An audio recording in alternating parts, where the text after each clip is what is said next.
Pak Kiai, assalamualaikum Pak Kiai. Waalaikumsalam. Jadi kalau kita mengacu ke pembukaan kemarin Pak Kiai, Pak Menteri kan menyampaikan bahwa MKK itu adalah salah satu olimpiadenya pondok pesantren Pak Kiai. Nah, ini kelulusan Pak Kiai kan tahun ini ditunjuk sebagai penyelenggara pesantren penyelenggara MKK ini. Tentu dengan pengalaman yang beberapa bulan ini dilakukan dalam rangka menghasilkan event MKK yang terbaik. Nah, kira-kira rekomendasi untuk penyelenggaraan MKK ke depan yang akan kita laksanakan itu kira-kira berdasarkan pengalaman Pak Kiai menyiapkan kegiatan ini nopo niku? Alhamdulillah, terima kasih. Pertama-tama saya ucapkan terima kasih dari Departemen Agama yang telah mempercayakan diri kepada Pondok Pesantren Raudhatul Muhtadin untuk ditempati MKK ke-6 tingkat nasional ini. Untuk MKK yang akan datang besok, saya mengharap itu anugerah sih. Jangan terlalu mepet penunjukannya. Biar tuan rumah itu tidak istilahnya ku nayal-nayal gitu. Paling tidak minimal 2 tahun yang sebelumnya itu sudah diberitahu akan ditempati. 2 tahun sebelum penyelenggaraan. Jadi dikasih tahu bahwa nanti Anda saya tempati MKK nasional ke-7. Kalau saya kemarin kan cuma 1 tahun. 1 tahun. Itu agak persiapannya itu agak kerja keras. Tapi alhamdulillah kita dengan dukungan berbagai pihak kayaknya ya sukses lah. Sukses. Pendapat saya ini sukses. Teras ini Pak Kiai, dengan pengalaman kemarin yang persiapan agak mepet. Ini dari sisi masyarakat sekitar pesantren yang kemudian Pak Kiai dapatkan, kira-kira mereka responnya kados pundi niku? Alhamdulillah masyarakat respon sangat antusias masyarakat ini. Karena misalnya ya Pak Jayadi, jalan jurusan ke tempat pembukaan itu dulunya untuk simpangan mobil tidak bisa. Masyarakat menawarkan, "Dah Mbah, tanah saya diambil berapa meter pun saya boleh ikhlas untuk jalan demi lancarnya MKK ini." Semua mendukung, semua merasa mendapat berkahnya MKK. Semua mendapat berkahnya. Jadi ada partisipasi masyarakat yang sangat luar biasa untuk mensukseskan. Sangat luar biasa, merasa masyarakat ini merasakan berkahnya MKK. Iya. Sampai kepada mereka merasa memiliki event ini nggih Kak Kiai. Oh, tentu itu, tentu. Semua merasa memiliki event ini. Ikut meremo, ikut dengan suami pertama yang menyiarkan tiap lomba kan anak-anak kampung masyarakat ya itu sekalipun istri menyaksikan lomba, mendatangi bazar dan yang lain-lain. Termasuk dampak dari penyelenggaraan MKK terhadap keekonomian masyarakat sekitar nggih terasa ngaten nggih. Terasa terjunjung. Sangat terjunjung. Dalam 9 hari ini masyarakat sangat ikut merasakan manfaatnya nggih. Merasakan manfaatnya. Nah, berdasarkan pengalaman nih di luar tetek bengeknya penyelenggaraan. Nah, untuk format ke depan MKK yang terbaik, yang lebih baik dari apa yang sudah dilakukan di Balai Kambang nih, kira-kira apa rekomendasi Kiai?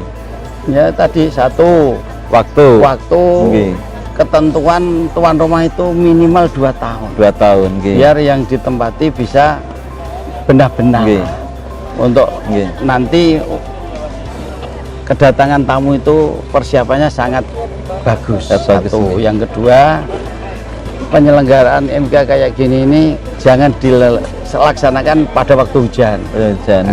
Jangan dilaksanakan pada waktu hujan. Kemarin kan ya ini alhamdulillah lah kita mulai pembukaan sampai ini tidak ada hujan. Tapi sebelum pembukaan kan hujan kayak gini. Tenda-tenda sama kena angin, umbul-umbul sama kena angin. Nah itu kan 2 kali kerjaan membenahi lagi. Jadi, kalau dari sisi ini dari sisi misalnya ada nggak rekomendasi misalnya bidang-bidang yang insya Allah ke depan harus dilombakan mengingat misalnya sekarang zamannya zaman generasi baru. Nah itu ini kan udah ada tambahan debat bahasa Inggris juga. Bahasa Inggris, nggih. Debat konstitusi. Arab, debat konstitusi. Nah nanti kalau yang Mahatali diadakan debat seperti yang lain-lain kan juga bisa. Nggih. Lain-lain bisa. Nggih. Juga ya ditambah juga debat apalagi ya perlu ditambah yang banyak lah. Yang banyak, nggih. Artinya varian-varian lombanya menyesuaikan dengan kebutuhan zaman. Sesuaikan. Tidak hanya bahasa Arab, bahasa Inggris, mungkin bahasa Perancis dan lainnya juga bisa.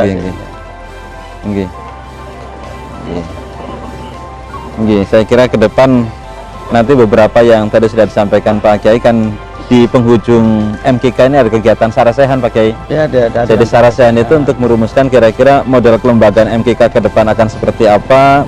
Lalu juga terkait dengan bidang-bidangnya apakah akan tetap seperti ini atau ada pengembangan, termasuk insya Allah mangke penetapan untuk 2 tahun ke depan. 2 tahun ke depan. 2 tahun ke depan itu nanti penyelenggaraannya di mana? Saya kira tidak waktu hujan. Tidak waktu hujan. Nah iya, jadi barangkali kalau bisa nanti negara-negara tetangga diundang. Jadi nanti dia bisa tergugah.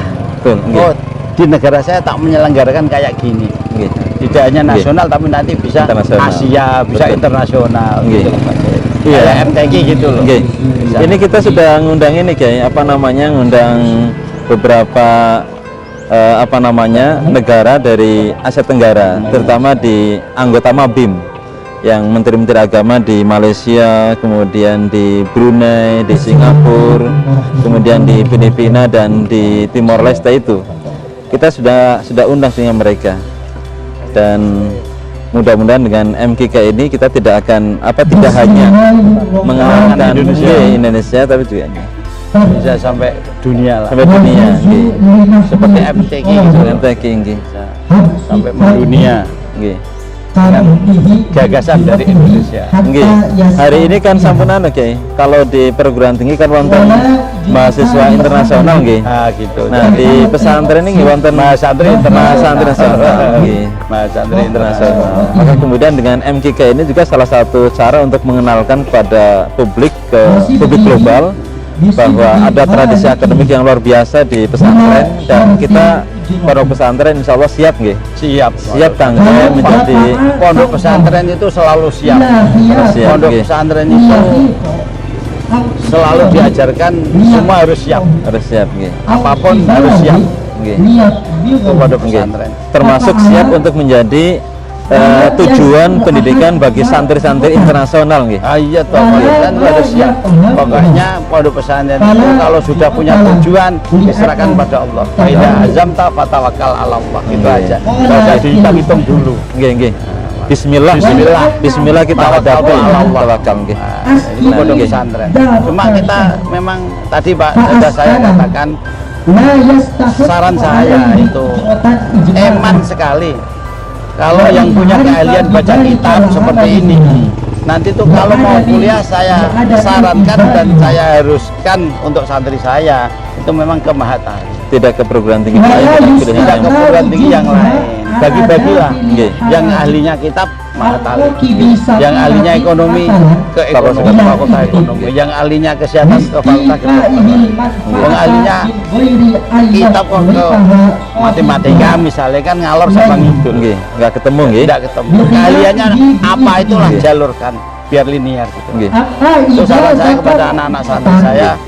Anak santri saya juga banyak kok yang kita buang ke UNES, kebuang ke UI, kita buang ke SETAN juga ada Pak. Jadi anak-anak santri saya itu yang jadi pegawai pajak juga ada, yang jadi polisi juga ada, yang jadi tentara juga ada. Saya itu pesan sama santri saya tidak mengharap kamu jadi kiai semua. Kamu harus ada di mana-mana. Tapi mentalitas sebagai santri, mentalitas pribadi santri itu tetap melekat kapanpun dimanapun. Jadi polisi ya polisi yang santri. Maksudnya santri di mana sih? boleh dia beribadah 5 waktu, sholat 5 waktu, dan yang lain-lain. Santri kan gitu. Santri kan tidak harus yang di pondok kan tidak. Santri itu yang perilakunya mengamalkan apa ajaran Allah dan Rasulullah dengan komitmen kebangsaan. Dan meninggalkan apa yang dilarang Allah dan Rasulullah. Itu kan santri sih. Oh, bukan yang santri itu yang di pondok. Di pondok kalau tidak mau beribadah, ya bukan santri. Santri. Makanya Kiai, di hari santri kemarin kan kita pastikan bahwa santri itu adalah semua orang Indonesia yang memiliki komitmen keislaman yang rahmatan lil alamin, kemudian memiliki komitmen kebangsaan, keindonesiaan, kebudayaan Indonesia, itulah santri. Jadi seperti yang Islam kan rahmatan lil alamin. Kanjeng Nabi ya Wama arsalnaka illa rahmatan lil alamin. Boten lil mukminin bahkan boten lil alamin. Alamin itu kan masih Allah kan alam. Betul, masih Allah. Selain Allah itu alam. Masih Allah alamin. Mudah-mudahan makanya saja kita teruskan dalam sarasehan MGK yang insya Allah makin kita selenggarakan. Terus atau biar mewarnai pakaian bisa dengan berkembang lah. sekehendak pemiliknya. Mudah-mudahan ini juga menjadi bagian dari amal soleh kita lah. Amin, amin, amin. Jadi wasilah untuk mencapai kebaikan, tujuan yang lebih baik ke depan. Matur suwun, Kiai. Amin, amin. Matur suwun. Kepada orang lain, inilah yatim untuk dijahit.